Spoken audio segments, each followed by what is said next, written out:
이 노아는 하나님 앞에서 이 깨어있는 영성을 가진 신앙인이었습니다. 그래서 하나님의 말씀에 이 노아는 자기 인생을 걸었습니다. 그런데 이 모든 사람들, 또 특히 이 하나님의 아들들, 그러니까 하나님을 믿는 사람들이죠. 그 사람들도 이 네피림이 되어서 세상에서 이 성공하는 그런 삶을 살아가고 있었거든요. 그런데 하나님이 보시기에 그들은 이 지면에서 쓸어버릴 그런 혈육들이었었습니다. 여러분, 하나님 앞에서 깨어있는 영성이 없으면 우리는 세상 사람들과 다를 바가 없다라는 거예요. 똑같이 부패하고 결국에는 망하는 사람들이에요. 이 노아 시대의 수많은 사람들에게 하나님이 말씀하셨지만 그들이 하나님이 내 앞에 계신다라는 거, 이걸 전혀 생각하지 않았던 겁니다. 그런데 이 노아는 하나님 앞에서 살아간다라는 것을 아는 거예요.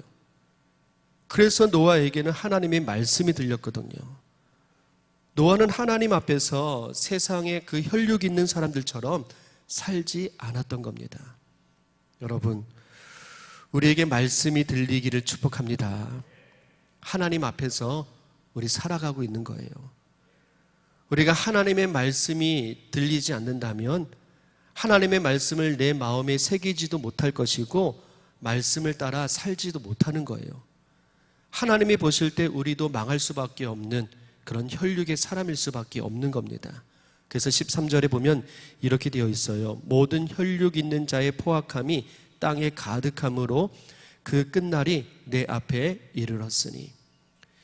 혈육 있는 자의 포악함이 땅에 가득합니다. 이제는 끝나는 날이 하나님 앞에 이르렀다는 거예요. 여러분, 우리의 날도 끝나는 날이 반드시 있어요. 그래서 우리의 이 시간들은요, 생명이에요. 지금 흘러가는 이 시간들은 우리의 생명이거든요. 그래서 하나님 앞에서 이 끝나는 날이 분명히 있다란 이야기죠. 그런데 우리에게 끝나는 날은 지금의 삶을 어떻게 살고 있느냐에 따라서 달라지는 거예요. 혈육 있는 사람에게는 멸망이고 심판이었습니다. 그러나 노아에게는 구원이었고 새 역사의 시작이었던 거예요. 여러분, 우리에게 주어진 이 지금의 시간이 참 중요합니다. 우리 믿음으로 살아갈 수 있기를 바라요. 하나님 앞에서 우리가 하나님을 보면서 살아갈 수 있게 되기를 축복합니다. 그래야 우리의 마지막 날도 이 구원이 완성되는 날이 되는 거예요. 여러분, 우리의 마지막 날을 축복합니다. 복되기를 축복합니다. 구원의 날이 되길 바라겠어요. 그래서 이 노아의 삶을 우리가 배워야 되는 겁니다. 노아의 신앙이 되기를 바랍니다. 15절 말씀을 읽어볼게요. 너가 만들 방주는 이러하니 그 길이는 300규빗, 너비는 50규빗, 높이는 30규빗이라. 이 규빗이라는 것은 어른 손가락 끝에서 팔꿈치까지를 한 규빗이라고 그렇게 이야기합니다. 길이가 300규빗은 140m를 이야기하는 거예요. 폭이 50규빗은 23m를 이야기하는 거예요. 높이가 30규빗이라는 것은 14m를 이야기하는 거거든요. 이 배를 만드는 전문가들은요, 이 방주의 구조가 가장 안전하게 뜰 수 있는 구조라고 해요. 여러분, 이 노아가 만든 이 방주는 완벽한 겁니다. 그런데 이것이 노아의 생각이 아니라 하나님이 만들라고 구체적으로 알려주셨던 거예요. 16절 말씀을 읽어볼게요. 거기에 창을 내되 위로부터 한 규빗에 내고 그 문은 옆으로 내고 상중하 상층으로 할지니라. 제일 꼭대기에는 한 규빗에 네모난 창을 만들게 했습니다. 그리고 문은 사람과 짐승들이 방주에 들어갈 수 있는 문인데 방주 옆에 그 문을 만들게 했어요. 그리고 방주는 상중하, 이 3층으로 만들라고 하셨습니다. 그런데 하나님이 만들라고 하신 이 방주에는 특징이 있어요. 그렇게 큰 배, 얼마나 크냐면은 지금 우리 교회 이 예배당의 2배가 된다고 볼 수 있어요. 그 큰 배에 창문이 위로부터 하나만 나 있습니다. 그것도 한 규빗밖에 안 돼요. 아주 작은 창이에요. 그것으로 하늘만 볼 수 있게끔 만들라는 거예요. 그러니까 하나님만 보라는 거죠. 여러분, 창문을 밖을 내다보는 통로가 됩니다. 그래서 이 창문은 관점이라고 말할 수 있어요. 하나님이 방주를 만들라고 명령하셨을 때 많은 사람들이 이 방주를 만드는 일에 참여를 했다면요, 의견들이 모두 다 달랐을 거예요. 저마다 자기들 관점이 있어가지고 다른 의견들을 아마 내세웠을 겁니다. 처음부터 아니 어떻게 이 방주를 산에다가 만들려고 하느냐, 왜 고페르 나무로 이 방주를 지으려고 하느냐, 더 좋은 나무도 많은데 왜 창문은 하나밖에 없느냐, 돛대는 왜 없느냐. 그래서 마지막 결론은 뭐냐, 그렇게 이유를 만드는 것은 방주를 만들지 말자는 거예요. 그러나 이 노아는요, 하나님의 관점을 따랐던 겁니다. 여러분, 우리가 어떤 일을 할 때 이유가 많아요. 그 이유가 많은 것은 저마다 관점들이 있기 때문에 그래요. 각자의 소견대로 말을 합니다. 그래서 10사람이 모이면은 10명이 하나님이 모인 것과 똑같아요. 하나님은 10명인데 사람은 아무도 없어요. 그러면 누가 일합니까? 일할 수 있는 사람이 없는 거예요. 그런데 여러분, 우리는 전혀 자격이 없는 하나님입니다. 우리는 완전할 수가 없어요. 그런데 이 성경에서는요, 노아는 완전한 사람이다 이렇게 소개하고 있더라고요. 9절에 보니까 노아는 의인이요 당대의 완전한 자라. 그는 하나님과 동행하였으며, 하나님과 동행하면서 하나님과 같은 생각을 한 사람이에요. 하나님과 같은 관점으로 하나님의 뜻에 따라 살았던 사람이 노아였던 겁니다. 여러분, 우리의 인생의 관점이 하나님에게 맞춰줄 수 있게 되기를 축복합니다. 하나님의 생각을 할 수 있게 되길 바라겠어요. 하나님과 동행할 수 있게 되길 바라겠습니다. 그리고 여러분, 하나님이 되지 않길 바랍니다. 여러분이 하나님이 되어서는 안 된다는 이야기예요. 17절 말씀 읽어볼게요. 내가 홍수를 땅에 일으켜 무릇 생명의 기운이 있는 모든 육체를 천하에서 멸절하리니 땅에 있는 것들이 다 죽으리라. 17절의 이 육체가 12절의 혈육과 같은 단어입니다. 여러분, 하나님은요, 신앙을 잃어버린 사람들, 그 모든 육체를 다 멸절할 거다 이렇게 말씀하셨어요. 부패하고 썩어서 그래요. 18절 말씀 읽어볼게요. 그러나 너와는 내가 내 언약을 세우리니 너는 내 아들들과 너의 아내와 너의 며느리들과 함께 그 방주로 들어가고. 여기서도 그러나 은혜의 말씀이 나왔죠. 그러나 노아는 하나님의 은혜를 입었더라 그렇게 말씀하셨잖아요. 여기서도 그러나 하나님이 다 멸절시키겠다 했는데 하나님이 그러나 노아의 그 가족들에게는 언약을 주셨다는 이야기예요. 여러분, 이 언약은요, 연합이라는 뜻입니다. 연합은 묶는다라는 뜻을 가지고 있어요. 하나님이 우리에게 언약을 주신 것은요, 하나님의 약속으로 우리를 묶어주신 거예요. 하나님의 약속으로 우리를 묶어주셨어요. 여러분, 다윗 왕이 이 연합의 의미를 알고 있었습니다. 시편 16편 8절에 이렇게 되어 있습니다. 내가 여호와를 항상 내 앞에 모심이요. 다윗 왕은요, 하나님을 항상 내 앞에 모시고 살아갔어요. 여러분, 이 모습을 한번 생각해 보세요. 다윗의 앞에는 언제나 하나님이 계신 거예요. 그런데 시편 16편 8절 뒷부분이 이렇습니다. 그가 나의 오른쪽에 계심으로 내가 흔들리지 아니하리라. 다윗은 하나님을 내 앞에 모셨는데 하나님은요, 내 옆에서 나를 단단하게 묶어주셨다는 이야기예요. 그래서 내가 흔들리지 않았던 거예요. 여러분, 하나님의 말씀대로 사는 것은 하나님께 나를 묶어두는 겁니다. 그 말씀으로 하나님이 나를 지켜주시는 것이고 세워주시는 거예요. 말씀이 나를 묶어주세요. 하나님이 노아에게 그렇게 언약으로 묶어주신 겁니다. 그래서 너의 아들들, 너의 아내, 또 며느리들 방주에 들어가라.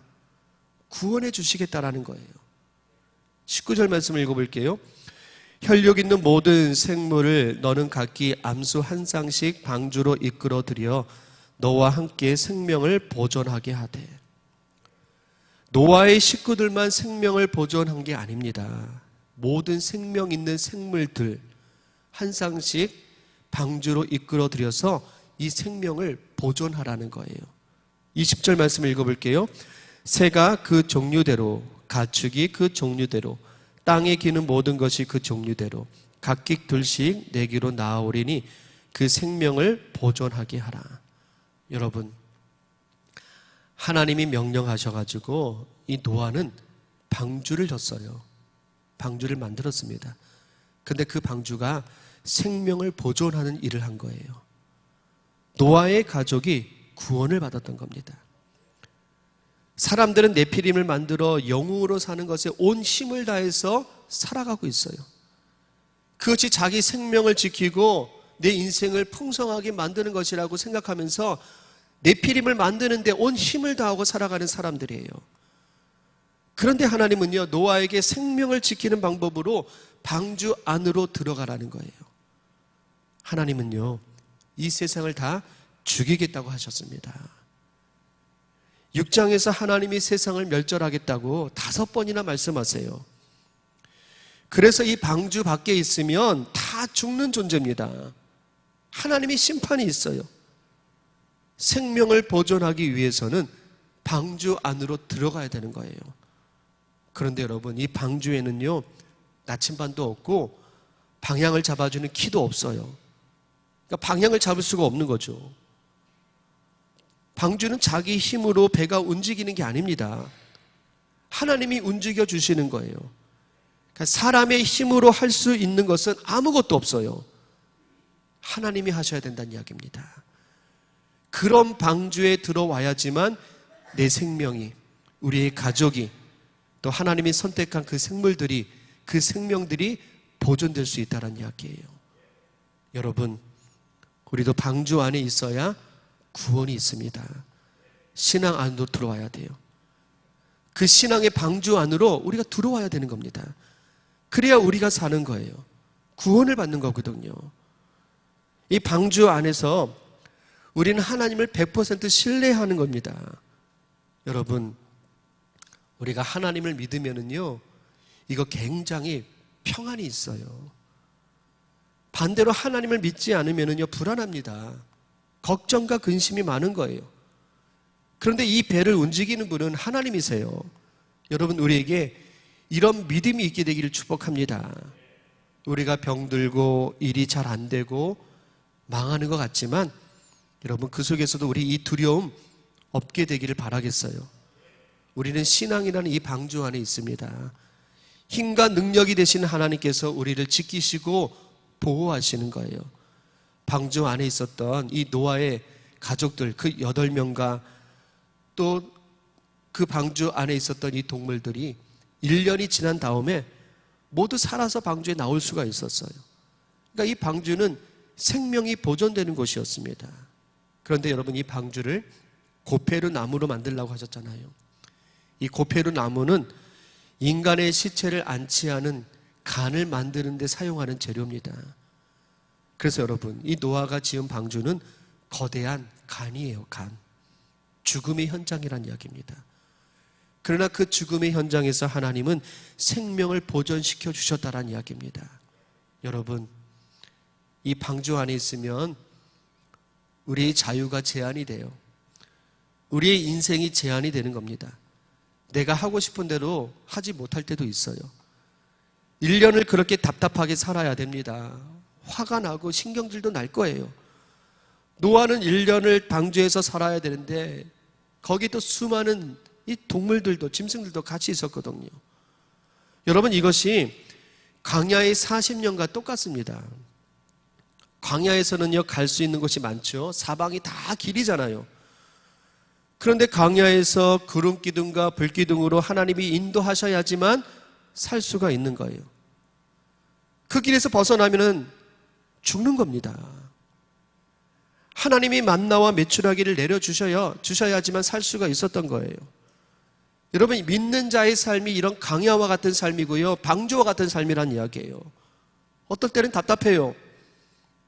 어떨 때는 신경질도 납니다. 또 어떨 때는 도망가고 싶어요. 오랫동안 살 수 있는 곳이 전혀 아닙니다. 살 수가 없어요. 그런데 그래도 제일 안전한 곳이 바로 이 방주라는 곳이에요. 생명을 보존하는 곳이 방주입니다. 모든 사람들은 다 물에 빠져 죽었어요. 방주에 들어오지 못했기 때문에 그래요. 21절 말씀 읽어볼게요. 너는 먹을 모든 양식을 내게로 가져다가 저축하라. 이것이 너와 그들의 먹을 것이 되리라. 하나님이 노아에게 주신 사명은 방주만 짓는 게 아니었죠. 먹을 양식도 준비하고 저축하라는 거예요. 노아와 가족들만 먹는 게 아닙니다. 짐승들과 그 새들과 그 안에 있는 모든 생물들을 위해서 먹을 양식을 저축하라는 거예요. 그러니까 이 노아의 가족들과 수많은 동물들이 1년 동안 먹을 그 양식이라면 이거 엄청나게 많을 겁니다. 그 많은 양식들을 준비하는 거 정말 힘들고 괴로운 일이 될 수밖에 없죠. 그런데 22절 말씀 읽어볼게요. 노아가 그와 같이 하여 하나님이 자기에게 명하신 대로 다 준행하였더라. 다 준행했어요. 방주를 다 지었다란 이야기입니다. 방주의 길이가 140m예요. 여러분, 축구장의 길이가 100m에서 110m입니다. 축구장보다 더 길게 방주를 지은 거예요. 노아가 방주를 짓는 시간이 120년이 걸렸어요. 수많은 세월 동안 방주를 지었습니다. 방주를 짓는데도요, 어마어마한 돈이 들어갔을 거예요. 전 재산을 방주를 짓는 데 사용하는 거예요. 사람들은 그런 노아를 조롱하고 비웃었을 겁니다. 그런데 이 노아는요, 가족과 짐승들의 양식을 준비하는데 그 많은 수고와 고생을 다했어요. 하나님의 명령대로 다 준행했다는 이야기입니다. 여러분, 노아는 우리와 다른 사람이 아니에요. 노아는 특별한 사람이 아닙니다. 하나님이 이 노아를 의인이라고 말하고 있지만 당시 사람들과 비교해서 의인인 거예요. 우리와 똑같은 사람입니다. 그런데 이 노아가 이 모든 일들을 다 준행할 수 있었어요. 그런데 여러분, 그 해답이 14절 말씀에 있습니다. 14절 말씀을 읽어볼게요. 너는 고페루 나무로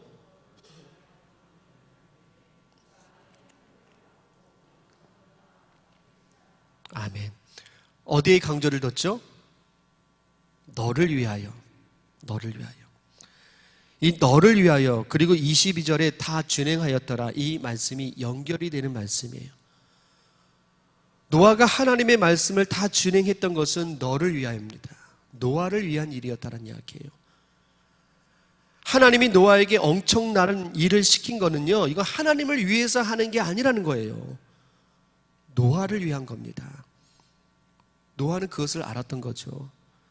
지금 하는 일들, 이건 나를 위한 일이고, 내 자녀를 위한 일이고, 내 가정을 위한 일이고, 내 미래를 위한 일이라는 것을 알았던 겁니다. 여러분, 우리가 교회에서 섬기는 그 모든 일들은요, 나를 위한 일들입니다. 나를 위한 일들이에요. 나에게 복이 되는 일들이라는 이야기예요. 여러분, 그 복을 놓치지 않게 되길 바라겠습니다. 나를 위해서, 내 가족을 위해서, 내 자녀를 위해서 우리가 헌신하시고 이 하나님의 복을 누릴 수 있게 되기를 주님의 이름으로 축복합니다. 여러분, 우리가 하나님을 믿는데 말씀을 지키지 못하는 이유가 있어요. 하나님의 말씀을 지키면 내가 굉장히 손해보는 것 같은 그런 느낌이 들 때가 있어요. 그래서 그 말씀을 외면하려고 합니다. 그런데 여러분, 나를 위해서라는 거, 이거 기억해야 돼요. 나를 위해서 하나님의 말씀을 지키는 거예요. 우리의 가정을 위해서 하나님의 말씀을 지키는 겁니다. 여러분, 계산 잘할 수 있게 되길 바랍니다. 지혜로운 사람이 될 수 있게 되길 바라겠어요. 지혜로운 사람은요, 나를 위해서 하나님의 말씀을 준행하는 거예요. 그것이 내 인생을 건지는 것이고, 내 자녀의 인생도 건져내는 것이고, 가족들도 건져내는 것이고, 이 시대를 건지는 것이고, 우리의 미래까지 건져낸다는 것을 알기 때문에 그 하나님의 말씀에 순종하며 살아가는 거거든요. 노아는요, 지혜로운 사람이었었습니다. 하나님 앞에서 계산을 잘했던 사람이었었어요. 여러분, 우리도 계산 잘할 수 있게 되길 바랍니다. 노아는 하나님의 말씀을 다 준행하였더라. 여러분, 이 말씀은 우리를 위해서 주신 말씀이에요. 나를 위해서 주신 명령이란 이야기입니다. 말씀에 순종하여 다 준행하였을 때 우리의 생명도 살리는 것이고 우리의 가정도 살리는 것이고 우리의 일터도 살리는 거예요. 여러분, 우리를 위해서, 나를 위해서 말씀의 사람이 되기를 주님의 이름으로 축복합니다. 노아의 이름이 하나님의 위로하심이란 뜻이거든요. 노아가 방주 안에 거할 때 모든 생명에게 하나님의 위로를 나눠줄 수 있었어요. 하나님과 동행하며 살아갈 때 하나님의 위로를 전할 수가 있었던 겁니다. 여러분, 하나님의 위로가 우리에게도 있어요. 그 은혜를 먼저 누릴 수 있게 되길 바랍니다. 그리고 하나님의 그 위로를 가지고 여러분, 사람들을 위로해 주세요. 가정을 위로해 주세요. 세상을 위로할 수 있는 그런 사람이 될 수 있게 되기를 축복합니다. 하나님은 방주의 노아와 가족들 그리고 모든 생명 있는 것들을 태우셨습니다. 그리고 나머지는 다 물로 멸절하시고 이 노아의 가족들을 통해서 다시 시작하셨어요. 그래서 이 노아의 홍수는요, 다시 시작하는 창세기예요. 처음부터 다시 시작이 되었던 거예요. 여러분, 우리의 삶에도요, 이 홍수의 사건이 반드시 있어야 된다는 이야기입니다. 아직도 남아있는 네피림에 대한 내 욕심이 있어요. 썩어져가는 내 부패함이 있어요. 이거 깨끗이 씻어야 되는 겁니다. 아직도 남아있는 내 소견들, 내 주장들, 나의 게으름들, 이 모든 것들을 깨끗하게 씻겨낼 수 있어야 된다는 이야기입니다. 여러분, 이 시대에 노아가 될 수 있게 되기를 축복합니다. 우리가 하나님의 관점을 가지고 하나님과 동행하면서 맡겨주신 생명들을 돌보고 위로할 수 있는 그런 노아로 거룩하고 아름답게 우리가 살아갈 수 있게 되기를 주님의 이름으로 축복합니다. 우리 같이 기도하겠습니다. 노아가 그와 같이 하여 하나님이 자기에게 명하신 대로 다 준행하였더라. 여러분, 이 말씀이 나를 위해서 행하는 생명의 말씀이 되기를 축복합니다. 그래서 우리의 삶이 방주를 짓는 삶이 되기를 여러분 결단하세요. 여러분, 우리의 강주에 방주가 만들어져야 됩니다. 우리의 일터에도 또 교회에서도요, 하나님이 명하신 대로 신앙의 방주를 여러분 지어가야 되는 거예요. 그런데 여러분, 우리가 어떤 방주를 지어야 될까요? 그런데 그것도 내 소견이 될 수가 있어요. 하나님이 감동을 주실 겁니다. 하나님이 거룩한 마음을 주실 거예요. 우리는 하나님이 주신 그 마음을 가지고 순종하면 되는 겁니다. 여러분, 우리의 인생에, 우리의 가정에, 우리의 교회에 나를 위해서, 우리를 위해서 하나님이 명령하신 이 방주를 지어가기를 우리 같이 기도합니다. 기도하겠습니다.